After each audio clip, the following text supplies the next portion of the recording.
Greetings and welcome to Old Drunken Discography, where old friends and fans come together to BS, argue, occasionally agree, and discuss a musical artist. This week's musical artist is Aerosmith. With me is Bill. Hi. Tim. Hi. Our special guest, Brian. Hello. And myself, Jason. And we're talking Aerosmith. We're talking Get Your Wings. If you missed the previous episode about the first album, go check it out. It also has our history, relationship with the band, so you kind of know where we're coming from. Each week, one of us picks the artist. I picked Aerosmith. Next week, what are we doing next week? Oh, we're doing the fucking Chili Peppers. Red Hot Chili Peppers. Yes, we are. I didn't pick that one. Tim, that's Tim's pick. My So wife stick is around going for to that. love those episodes because she is a huge fan. And I say, honey, I already know all the cities and states. I don't need to hear the music to know where the names of cities and states are. Now, she's a fan. She might not want to watch it because it's going to get pretty nasty. Well, by enjoy it, I mean, hopefully she's going to have a few drinks and fuss at the screen the way I did during the Nickelback episodes. That's the best way to watch us. Get drunk Yeah. and start yelling at your TV. And start screaming. I mean, let's be honest. The best way is when the full playlist comes out, you start with a drink like we do.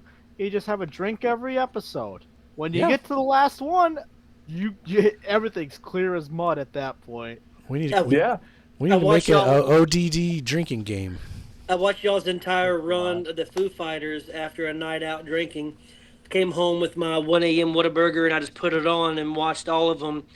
And I was cool, calm, and collected for the first couple episodes. But after a while, I was just like yelling at you guys like you could hear me. I was just like, and when you got to Dream Widow, I was like, come on, what do you want from this guy? Anyway.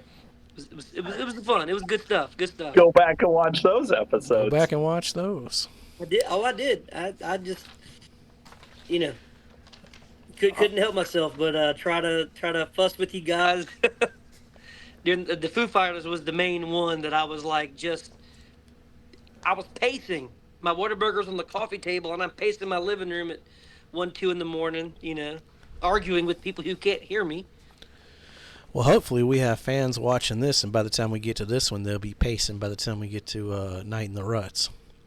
Because I'm going to tell you now, I got some hot takes from the Aerosmith fan base. I know I'm going to piss some people off with my picks, but... All right. Get your wings sucks. Get Your Wings sucks, man. No. Go back and watch our first episode with what I said. Yeah, we already know where Bill's coming, so... But you Doesn't like don't. the blues. He doesn't like the blues Somehow rock. still likes so. Nickelback. All right, Get Your Wings, Same Old Song and Dance. This was the first album produced by Jack Douglas, which he kind of sticks around for a little bit. Opens with a classic. I love it. Joe's on fire here, and you get that sax. Grab yourself a cooler, lay yourself low. Gets stuck in my head a lot. Lord of the Thighs is gritty and dirty, like most of this album. I love the main beat throughout the song. Spaced is probably my low point. It takes a bit to get going, and besides the vocal melody on the chorus, just doesn't really do much for me. Woman of the World has some interesting changes throughout, going in directions you wouldn't think. Guitars are more up front than on the first album, and that Perry solo over Tom's riff on the instrumental section is perfect. SOS Too Bad, my favorite song from Get Your Wings. It's like just a low-down, dirty rocker. Good times. Train Kept a Rollin', it's a classic. Who doesn't like Train Kept a Rollin'? Got some early career Tyler hitting those high notes. I definitely prefer the live bootleg version. They tear that shit up. Seasons of Wither's fine. It's not a top song, but pacing-wise, it kind of brings the album back down a little after the 1-2 punch of SOS and Train Kept a Rollin'. Pandora's Box, when I was jamming out to this when I was 13, I did not catch the double meaning of this one. You get some more sax, some more dirty blues rock. What's not to like? I do think Walking the Dog's a better closer, though. This was the 70s album that I knew the most. This was my dad's original record here. So, yeah, I spent a lot of time with Get Your Wings. Horrible album cover again. But...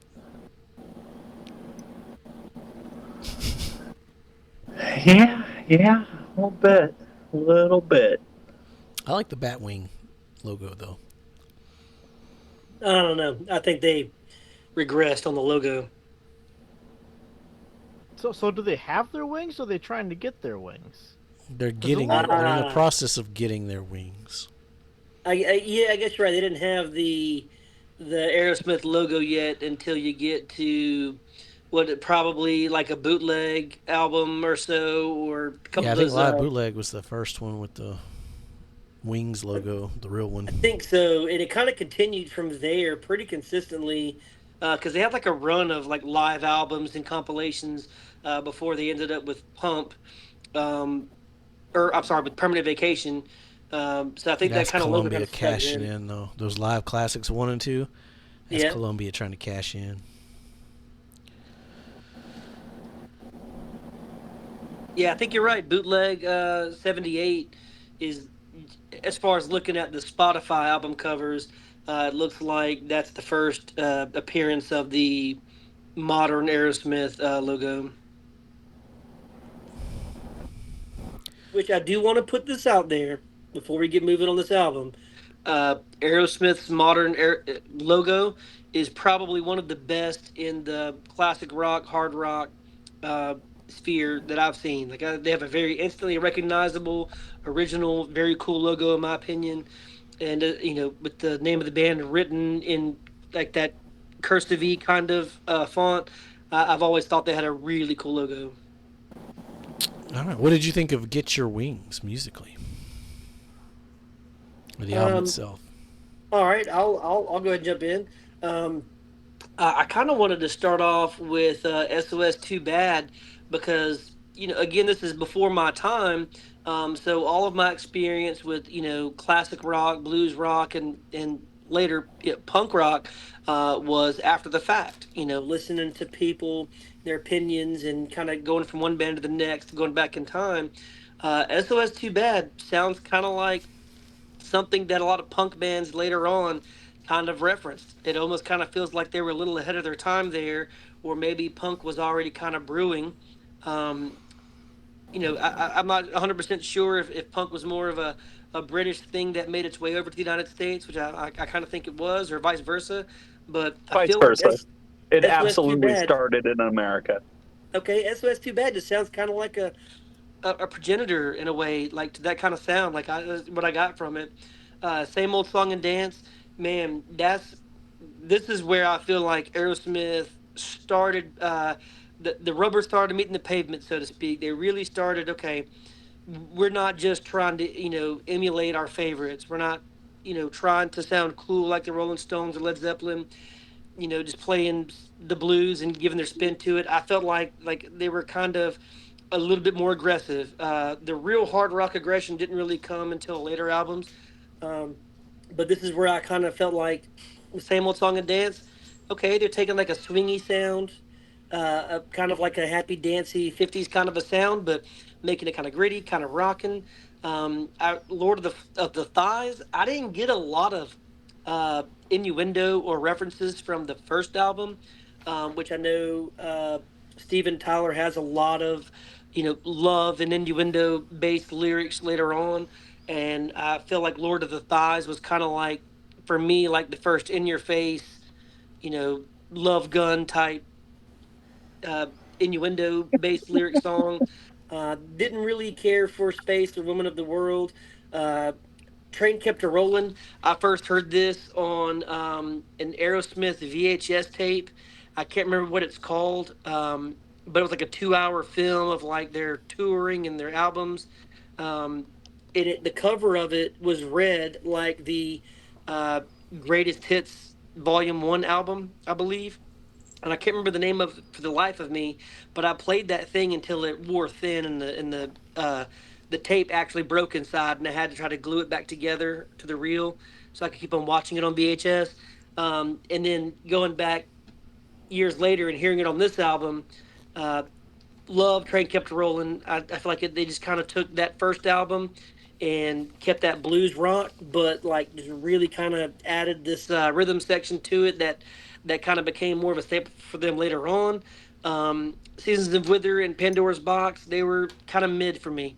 Didn't really. before and during this dive just didn't really stick to me.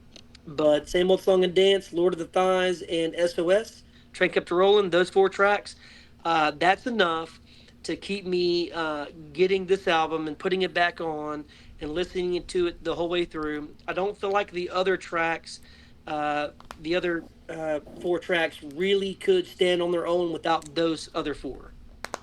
I feel like maybe what they did, just the way it's kind of set up, is that the B side, okay, we're going to put these two smokers on here with the other two songs. Side A, they got these two smokers, and then two other songs. So kind of like doing their best two tracks at the top of each side. Again, same old song and dance. I just feel like that is a bop, as my kids would tell me.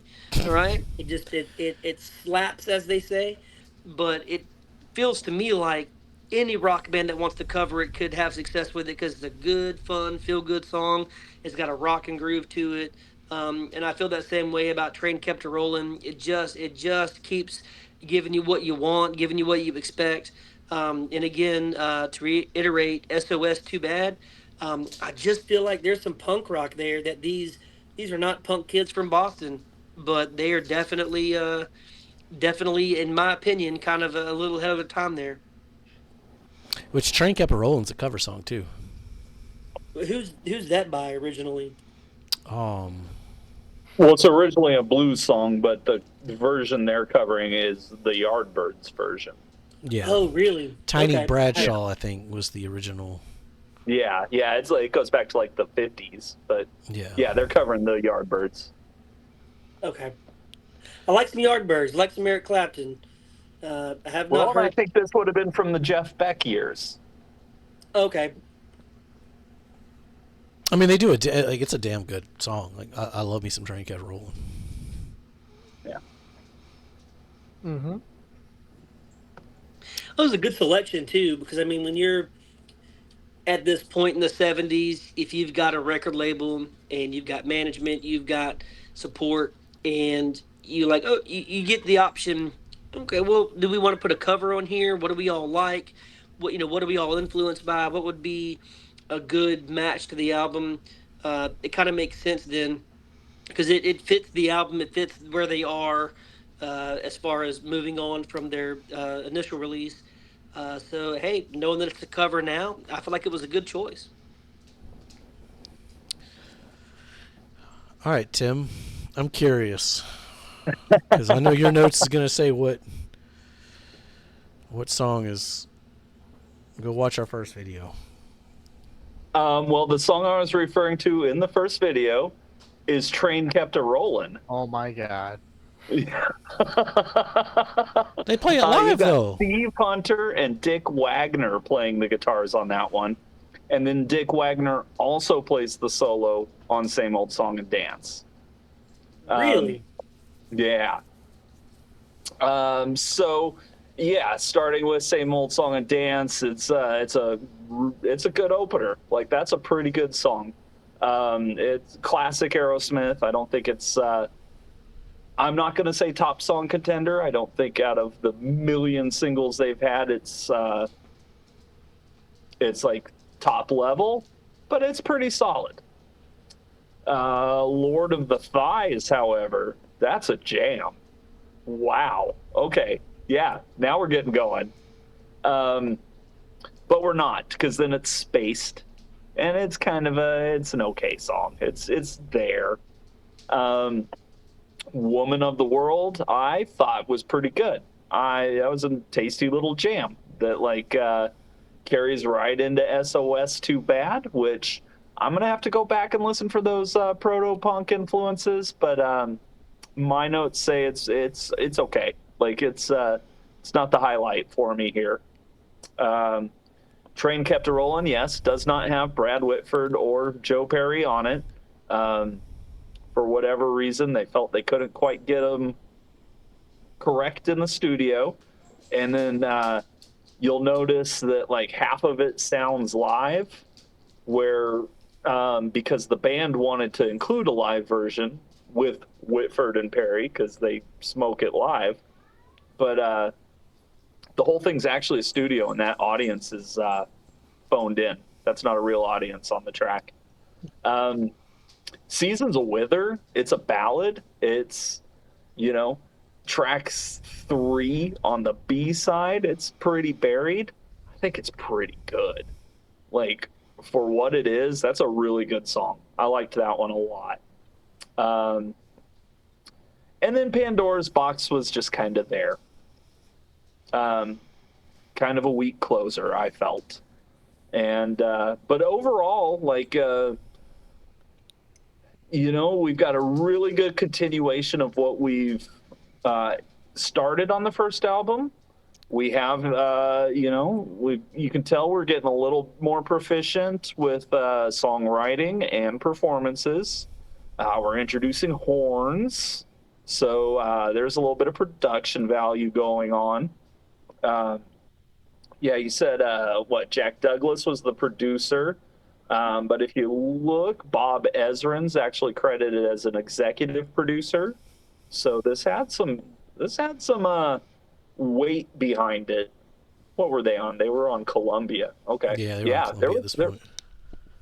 This was there's a lot of weight behind this album, so you could tell that like the first album did well enough that the label was like, okay, let's see what these guys could do. And yeah, I mean, I can see why this is a pretty popular album. It's pretty good. Much like Brian, I felt like it was a little uneven. It kind of like each side starts off really good and then kind of slows down a little bit. But overall, it's a pretty good album. Some real bangers on here. All right, Bill, get your wings. Did you get your wings? I got my something. I'm not sure what. It might have been a hernia. Nothing worse than catching a hernia while you're getting your wings. No, absolutely not. I mean, you're doing That's all that almost worse work. than chipping a tooth. Whew. That's that Lord of the Thighs reference in the album name. Yeah, that's right. So, Don't open Pandora's box now. Before I say anything, with me, song titles mean a lot. Let us begin. Same old song and dance. Okay, I can dig this opener. I thought it was better than the last one. Yeah, it's the saxophone playing parts of it. I thought the saxophone playing was okay. It was an okay opener. Lord of the Thighs. It could have been on their debut album. That's not a Meaning positive you didn't thing. like it. It could have been on the debut album. Do you mean because you didn't like the debut album, or did it sound like it was from that era? Like maybe they recorded it earlier and it didn't make the cut? Because some of these songs didn't sound like they were all recorded in the same studio. It sounds like it could have been recorded in the exact same studio. I mean, if you swapped Lord of the Thighs and Dream On, I wouldn't have known anything. I wouldn't have been any the wiser. See, then we get to Spaced. I actually like the guitar on it. And I thought it also had a pretty decent beat along with it. Woman of the World, I thought it was overly simplistic at times. 2 different studios, 2 different cities. Gotcha. First one was done in Boston. This one was done at the record plant in New York. So then we get to SOS, which is also named Too Bad, which I should have done it named Too Bad and not SOS, because there's just a significantly better SOS out there. And it came out in 1975. Go look that up if you don't know which song that one is. Are you talking about ABBA? Damn right. See, I thought you were going to go with the 1989 classic, Motley Crue classic, SOS. No, I'm going with the ABBA 1975. Okay. That's what with ABBA? Okay. I rocked ABBA. And I rocked ABBA's SOS a lot more than that SOS. That is the SOS for me. So we get to Train Kept a Rollin', which is interesting with everything everyone's commented on that. Best song on this album. Thought it had a catchy beat and a decent guitar solo. Which, in light of everything that everyone's divulged, is like, oh, okay. So it's Aerosmith, but not Aerosmith, but it's got all this other stuff going on. Okay, Interesting. Good to know. Seasons of Wither. Thought an interesting start, but it felt like it just never really took off. Like even for like a ballad, it never hit any crescendo. Just like and end. Pandora's Box. I said nothing new.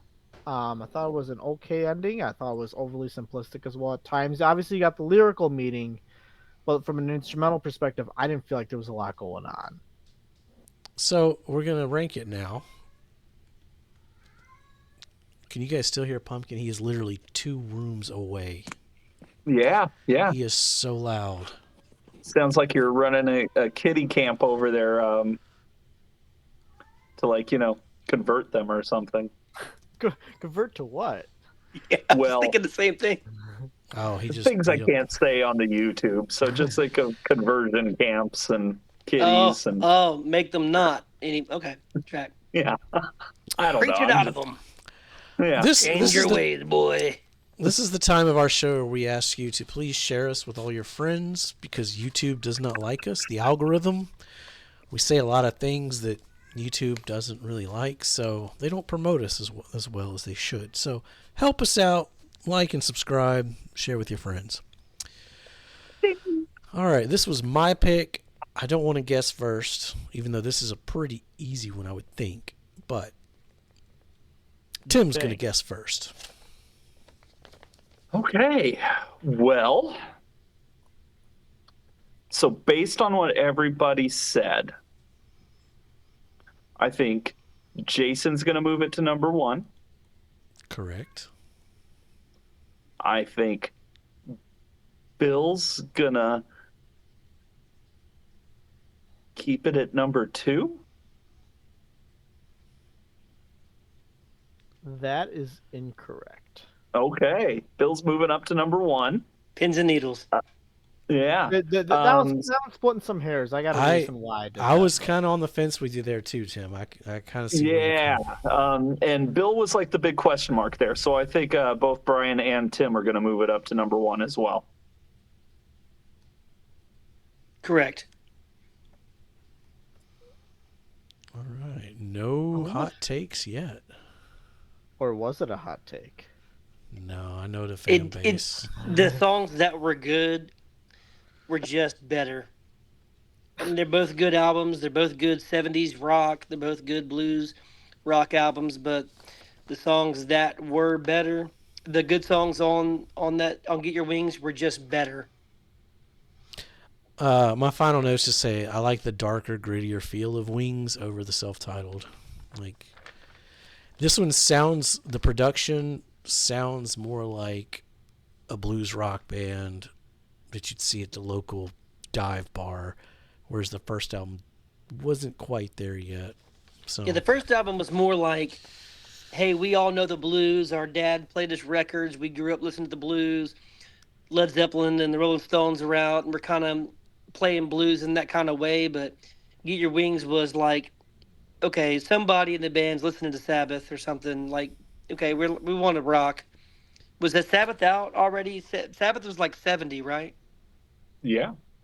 I just feel like there was more of an influence of, okay, we want to do more, like a bit more of an edgier rock and roll sound than just playing the blues. First album to me was just a bit more bluesy and less rocky, if that makes any sense. all right. It makes sense. I don't know if I'd agree with it, though. They're both very much like if you didn't know the difference and you threw this on or oh God, Beggar's Banquet, they'd be about the same as far as blues based rock. Yeah, I can see that. All right, stick around. We're gonna talk Toys in the Attic. So give Time us to a like, break out the He-Mans. give us a subscribe, leave us a comment down below. What do you think of Get Your Wings? And Delicious. that's all she wrote. Be safe, pumpkin, and make good decisions. Get back in your pumpkin pie. cage. We're gonna when we make merchandise, I'm putting Pumpkin's ass on a T-shirt. Dude, when y'all make some merch, I will absolutely sport some merch. So when you